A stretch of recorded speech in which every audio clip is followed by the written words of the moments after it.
ವರ್ಷಗಳ ಹಿಂದೆ ಜಾರಿಯಾದ ಸಿದ್ದರಾಮಯ್ಯನವರ ಮಹತ್ವಾಕಾಂಕ್ಷಿ ಯೋಜನೆ.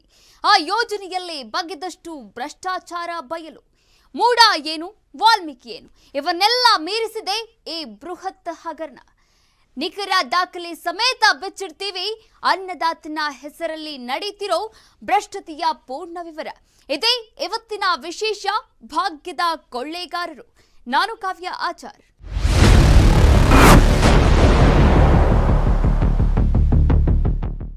ಈ ಕೃಷಿ ಭಾಗ್ಯ ಯೋಜನೆಯಲ್ಲಿ ಯಾರು ಊಹೆ ಮಾಡದಂತಹ ಅತಿ ದೊಡ್ಡ ಭ್ರಷ್ಟಾಚಾರ ರೈತರಿಗಾಗ್ತಾ ಇದೆ. ಅಲ್ಲದೆ ಆ ಭ್ರಷ್ಟಾಚಾರದ ಬೇರುಗಳು ಕೂಡ ಎಷ್ಟು ಆಳವಾಗಿ ಬೇರೂರಿದೆ ಅಂದ್ರೆ ಇದನ್ನ ಬೇರು ಸಮೇತ ಕಿತ್ತು ಬಿಸಾಕೋಕು ಸಾಧ್ಯವಾಗದಷ್ಟು ಆಳಕ್ಕೆ, ಕ್ಲೀನ್ ಮಾಡೋಕು ಆಗದಷ್ಟು ವಿಶಾಲವಾಗಿ ಕೃಷಿ ಭಾಗ್ಯದಲ್ಲಿ ಭ್ರಷ್ಟಾಚಾರ ನಡೀತಿದೆ. ಇಷ್ಟಕ್ಕೂ ಆ ಕೃಷಿ ಭಾಗ್ಯದಲ್ಲಿ ಭ್ರಷ್ಟಾಚಾರ ಹೇಗ್ ನಡೀತಾ ಇದೆ? ಇನ್ನ ರೈತರ ಹೆಸರಲ್ಲಿ ಅಧಿಕಾರಿಗಳು ಹೇಗೆಲ್ಲ ಲೂಟಿ ಮಾಡ್ತಿದ್ದಾರೆ? ಕೃಷಿ ಭಾಗ್ಯದಲ್ಲಿ ನಡೀತಿರುವ ಭ್ರಷ್ಟಾಚಾರ ರಾಜ್ಯ ಸರ್ಕಾರದ ಬುಡವನ್ನ ಮಾತ್ರವಲ್ಲ, ಸಿದ್ದರಾಮಯ್ಯನವರ ಸೇಟನ್ನ ಕೂಡ ಅಲುಗಾಡಿಸೋದು ಹೇಗೆ ಎನ್ನುವ ಬಗ್ಗೆ ಒಂದು ಎಕ್ಸ್ಕ್ಲೂಸಿವ್ ಸ್ಟೋರಿ ನೋಡ್ಕೊಂಡು ಬರೋಣ ಬನ್ನಿ.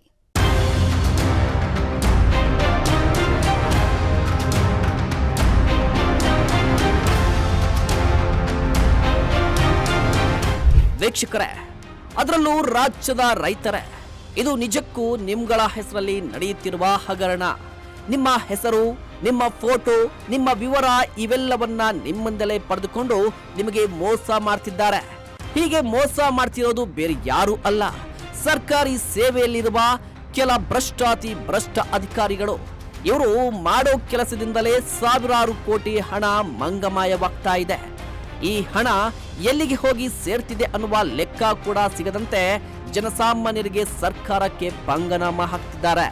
ಇಂತಹ ಕೆಲ ಭ್ರಷ್ಟ ಅಧಿಕಾರಿಗಳಿಂದಲೇ ಇಂದು ರಾಜ್ಯದ ರೈತರ ಬದುಕಲ್ಲಿ ಕತ್ತಲು ಕಾರು ಮೋಡದಂತೆ ಕವಿತಿರೋದು, ಅನ್ನದಾತನಾದವನು ಅಸಹಾಯಕನಾಗಿ ನಿಂತಿರೋದು.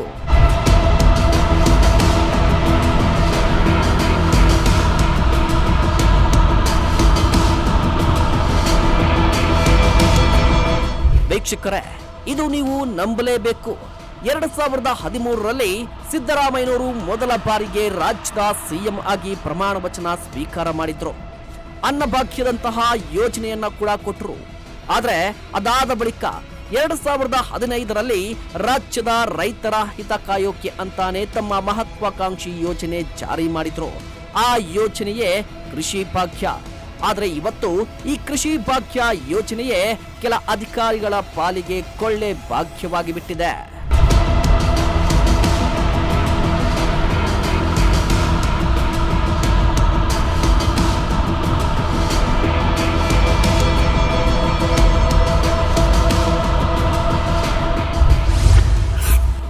ವಾಲ್ಮೀಕಿ ಹಗರಣ ಏನು, ಮುಡಾ ಹಗರಣವೇನು?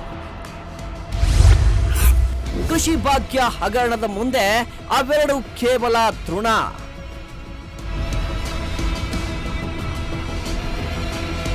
ಹೌದು ವೀಕ್ಷಕರೇ, ಕಳೆದ ಒಂದೆರಡು ತಿಂಗಳಿನಿಂದ ಒಂದೇ ಸಮಾನೆ ಸಿದ್ದರಾಮಯ್ಯ ವಿರುದ್ಧ ಮುಡಾ ಹಗರಣ, ವಾಲ್ಮೀಕಿ ಹಗರಣ ಅಂತೆಲ್ಲ ಆರೋಪ ಮಾಡ್ತಿದ್ದಾರೆ.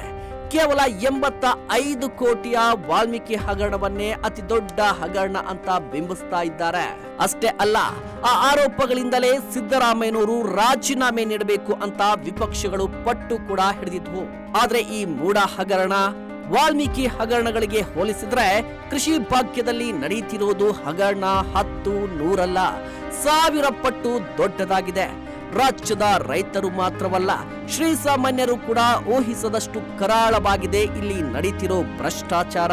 ಅಷ್ಟೇ ಅಲ್ಲ, ಜಾರಿಗೆ ಆದ ದಿನದಿಂದ ಅಂದ್ರೆ ಕಳೆದ 9 ವರ್ಷದಿಂದ ನಿರಂತರವಾಗಿ ನಡೆಯುತ್ತಿರುವ ಬ್ರಹ್ಮಾಂಡ ಭ್ರಷ್ಟಾಚಾರದ ಗೂಡಾಗಿದೆ ಈ ಕೃಷಿ ಭಾಗ್ಯ ಯೋಜನೆ.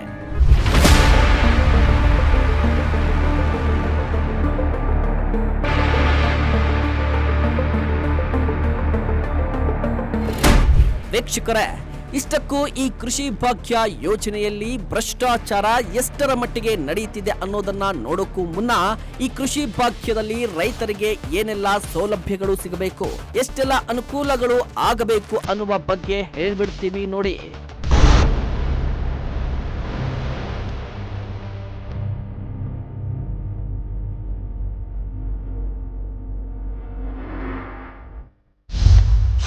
ಕೃಷಿ ಭಾಗ್ಯದ ಸವಲತ್ತುಗಳು ಏನು ಗೊತ್ತಾ? ರೈತರಿಗಾಗಿ ಸರ್ಕಾರ ನಿಜಕ್ಕೂ ಕೊಡುತ್ತಾ? ನಿಜಕ್ಕೂ ಕೃಷಿ ಭಾಗ್ಯ ಸಕ್ಸಸ್ ಆಗಿದ್ಯಾ? ವೀಕ್ಷಕರೇ, ಮೊದಲಿಗೆ ನಿಮಗೆ ಕೃಷಿ ಭಾಗ್ಯದಲ್ಲಿ ಏನೆಲ್ಲ ಅನುಕೂಲಗಳಿವೆ ಅಂತ ಹೇಳಿಬಿಡ್ತೀವಿ ಕೇಳಿ. ಮೊದಲಿಗೆ ಕೃಷಿ ಹೊಂಡ ತೆಗೆಯುವ ಕಾರ್ಯಕ್ರಮ ಇರುತ್ತೆ. ಅದಾದ ಬಳಿಕ ಆ ನಂತರ ಆ ಮಳೆ ಬಿದ್ದು ಆ ಹೊಂಡ ತುಂಬಿದ್ರೆ ಆ ನೀರನ್ನ ಕೃಷಿಗೆ ಬಳಸೋಕೆ 5 HP ಡೀಸೆಲ್ ಮೋಟಾರ್ ನೀಡಲಾಗುತ್ತೆ. ಅಷ್ಟೇ ಅಲ್ಲ, ಆ ನೀರನ್ನ ಬೆಳೆಗೆ ಹರಿಸಲಿಕ್ಕೆ ಸ್ಪ್ರಿಂಕ್ಲಿಂಗ್ ಸೆಟ್ ಅನ್ನ ಕೂಡ ನೀಡಲಾಗುತ್ತೆ. ಇದೆಲ್ಲ ಒಂದು ಕಡೆ ಆದ್ರೆ, ಮತ್ತೊಂದು ಕಡೆ ಈ ಕೃಷಿ ಹೊಂಡದ ನೀರು ಬಳಸಿ 1 ಹೆಕ್ಟೇರ್ನಲ್ಲಿ ರೈತ ಬೆಳೆ ತೆಗೆದ್ರೆ ಅದಕ್ಕೆ 7,500 ರೂಪಾಯಿ ನೀಡಲಾಗುತ್ತೆ. ಇಷ್ಟೆಲ್ಲ ಮಾಡುವ ರೈತನಿಗೆ 50% ಸಬ್ಸಿಡಿಯಲ್ಲಿ ಹಸುವನ್ನ ಕೂಡ ಸರ್ಕಾರ ನೀಡಬೇಕು. ಹೀಗೆ ಒಟ್ಟು 6 ಕಾರ್ಯಕ್ರಮಗಳು ಈ ಕೃಷಿ ಭಾಗ್ಯ ಯೋಜನೆಯಲ್ಲಿವೆ. ಆದ್ರೆ ಈ 6 ಕಾರ್ಯಕ್ರಮಗಳು ಕೂಡ ಬಿಗ್ ಫೈಲೂರ್ ಆಗಿವೆ ಅನ್ನೋದು ಸದ್ಯ ದಾಖಲೆಗಳಿಂದ ಗೊತ್ತಾಗ್ತಾ ಇರುವಂತಹ ಸಂಗತಿ. ಇದನ್ನ ನಾವು ಹೇಳ್ತಿಲ್ಲ. ಈ ಕೃಷಿ ಭಾಗ್ಯ ಯೋಜನೆಯ ಉದ್ದ ಅಗಲ ಆಳವನ್ನ ಅಧ್ಯಯನ ಮಾಡಿ ಅದರ ಪೂರ್ವಾಪರಗಳ ಬಗ್ಗೆ ಇಂಚಿಂಚು ಮಾಹಿತಿಯನ್ನ ಪಡೆದುಕೊಂಡು ಭ್ರಷ್ಟ ಅಧಿಕಾರಿಗಳ ಕಾನೂನು ಬೆದರಿಕೆಗೂ ಅಂಜದೆ ಜಗ್ಗದೆ ಇಂದಿಗೂ ರಾಜ್ಯದ ರೈತರಿಗೆ ಆಗುತ್ತಿರುವ ಅನ್ಯಾಯದ ವಿರುದ್ಧ ದನಿ ಎತ್ತುತ್ತಲೇ ಇರುವ ಕೃಷಿ ಇಲಾಖೆಯಲ್ಲೇ ಕೆಲಸ ಮಾಡಿದ ಈ ಹೋರಾಟಗಾರರು. ಕೃಷಿ ಇಲಾಖೆ ಕೃಷಿ ಭಾಗ್ಯ ಯೋಜನೆ ಅಂದ್ರೆ ಸಿದ್ದರಾಮಯ್ಯನವರ ಮಹತ್ವಾಕಾಂಕ್ಷಿ ಯೋಜನೆ. ಈ ಯೋಜನೆ 2015ರಲ್ಲಿ ಸಿದ್ದರಾಮಯ್ಯನವರು ಶುರು ಮಾಡ್ತಾರೆ. ಈ ಯೋಜನೆ ಭಾರಿ ವ್ಯಾಪಕ ಭ್ರಷ್ಟಾಚಾರಕ್ಕೆ ಒಳಗಾಗುತ್ತೆ. ಅದರಲ್ಲೂ ಚಾಮರಾಜನಗರ ಜಿಲ್ಲೆ ಕೊಳ್ಳೇಗಾಲ ತಾಲೂಕಲ್ಲಿ ಭಾರಿ ಅವ್ಯವಹಾರ ನಡೆಯುತ್ತೆ ಇದರಲ್ಲಿ ಕೃಷಿ ಭಾಗ್ಯ ಯೋಜನೆಯಲ್ಲಿ. ಇದು ಕೃಷಿ ಭಾಗ್ಯ ಯೋಜನೆ ರೈತರ ಭಾಗ್ಯ ಅಲ್ಲ, ಇದು ಅಧಿಕಾರಿಗಳ ಭಾಗ್ಯ. ಇದು ಅಂದ್ರೆ ತಪ್ಪಾಗಲಾರದು. ಅಧಿಕಾರಿಗಳಿಗೆ ಈ ಯೋಜನೆ ಒಂದು ಭಾಗ್ಯನೇ ತಂದು ಕೊಡುತ್ತೆ. ಇದರಲ್ಲಿ ಮೊದಲನೇ ಹಂತವಾಗಿ ಕೃಷಿ ಹೊಂಡ ನಿರ್ಮಾಣ ಕಾಮಗಾರಿಯಲ್ಲಿ ಭಾರಿ ಅವ್ಯವಹಾರ ನಡೆಯುತ್ತೆ. ಅಲ್ಲಿ ಒಂದು ಕೃಷಿ ಹೊಂಡ ಪೂರ್ಣ ಪ್ರಮಾಣದಲ್ಲಿ ಕೃಷಿ ಹೊಂಡ ತಯಾರಾದಂಥ ಸ್ಥಳಕ್ಕೆ ಮತ್ತೊಬ್ಬ ರೈತ ಫಲಾನುಭವಿನ ಕರ್ಕೊಂಡ್ಬಂದು ನಿಲ್ಲಿಸಿ ಫೋಟೋ ಪ್ರೂಫ್ ಮಾಡಿ ಬಿಲ್ ಮಾಡಿರೋದು ಸಾವಿರಾರು ನಿದರ್ಶನಗಳಿವೆ.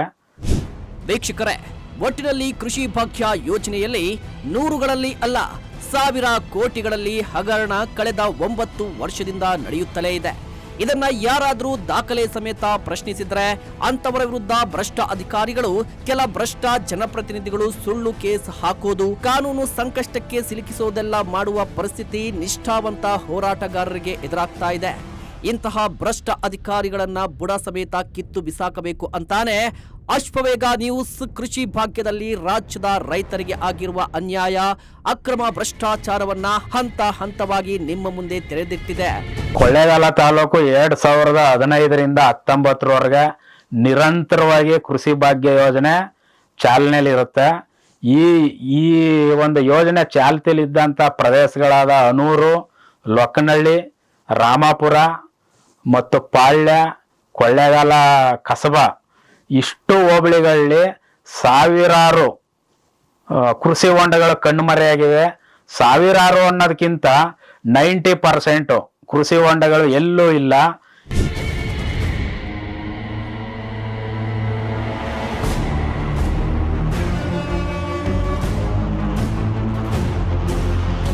ಒಂದು ಜವಾಬ್ದಾರಿಯುತ ಸುದ್ದಿ ವಾಹಿನಿಯಾಗಿ ನಿಮ್ಮ ಅಶ್ವವೇಗ ನ್ಯೂಸ್ ಚಾನೆಲ್ ರಾಜ್ಯದ ಜನರ ಬಳಿ, ರಾಜ್ಯದ ರೈತರ ಬಳಿ ಮಾಡುವ ಮನವಿ ಇಷ್ಟೇ.